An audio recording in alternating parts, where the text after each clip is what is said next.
1 फरवरी 2025 को central finance minister Nirmala Sitharaman के द्वारा लोकसभा में बजट पेश की जाती है। और जब finance minister Nirmala Sitharaman budget पेश करने के लिए लोकसभा में आती हैं, तो एक क्रीम कलर की साड़ी पहनी होती है, जिस साड़ी पर गोल्डन कलर की बॉर्डर बनी होती है। तो आप ये सोच रहे होंगे कि मैं इस साड़ी की जिक्र आखिर इन एपिसोड में क्यों कर रहा हूँ। आप लोगों को पता है कि आने वाले कुछ महीनों में बिहार में लोकसभा इलेक्शन होने वाला और इन साड़ी का संबंध भी बिहार से, इसलिए ये चर्चा का विषय बना हुआ है। क्रीम कलर की साड़ी और गोल्डन कलर का बॉर्डर आखिर निर्मला सीतारमण को किन्होंने गिफ्ट किया, और इस साड़ी का संबंध बिल्कुल बिहार के मधुबनी जिला से ही है। इस साड़ी पर मधुबनी पेंटिंग बनी हुई है। दरअसल बात यह है कि 2 महीने पहले finance minister Nirmala Sitharaman credit outreach में बिहार गई थी, जिस दौरान उन्हें पद्मश्री सम्मानित दुलारी देवी से मुलाकात हुई और दुलारी देवी ने उन्हें मधुबनी पेंटिंग वाली साड़ी गिफ्ट की। अब लोग इन साड़ी का संबंध बिहार में आगामी जो विधानसभा के इलेक्शन से इनसे जोड़ रहे हैं। ये रही फाइनेंस मिनिस्टर निर्मला सीतारमण के साड़ी की कहानी। अब आइए जानते हैं कि बजट में बिहार को क्या मिला। तो सेंट्रल गवर्नमेंट ने बजट में बिहार अब की बार कुछ पहलुओं पर चर्चा की गई। सबसे पहले बिहार में national institute of food technology की स्थापना करने की बात की गई है, और सेंट्रल गवर्नमेंट का कहना है कि नॉर्थ बिहार में फूड को बढ़ावा मिलेगा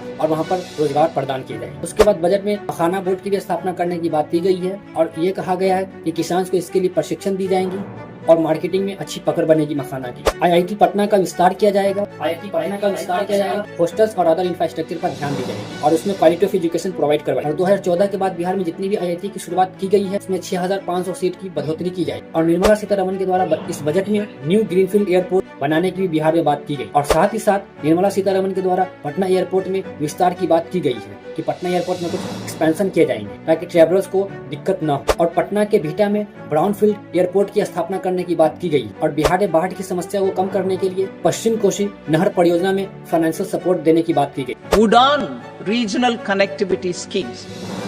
उड़ान has enabled 1.5 crore middle class people to meet their aspirations for speedier travel.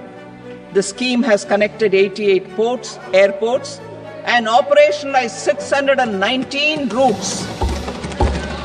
Inspired by that success, a modified Udan scheme will be launched to enhance regional connectivity to 120 new destinations and carry 4 crore passengers in the next 10 years.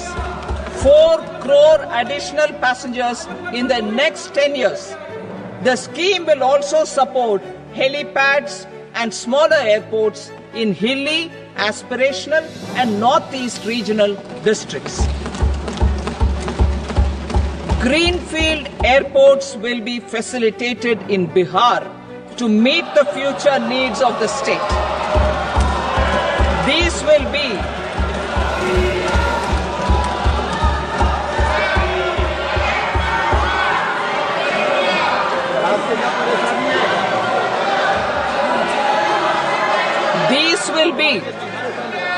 These will be in addition to the expansion of the capacity of Patna Airport and a brownfield airport in Beta. Western Kosi Canal project in Mithilanchal. Financial support will be provided for the Western Kosi Canal ERM project, benefiting a large number of farmers cultivating over 50,000 hectares of land in the Mithilanchal region of Bihar. Mining sector reforms.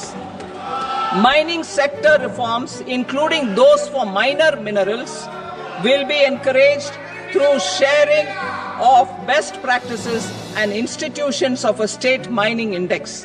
A policy for recovery of critical minerals from tailings will be brought out.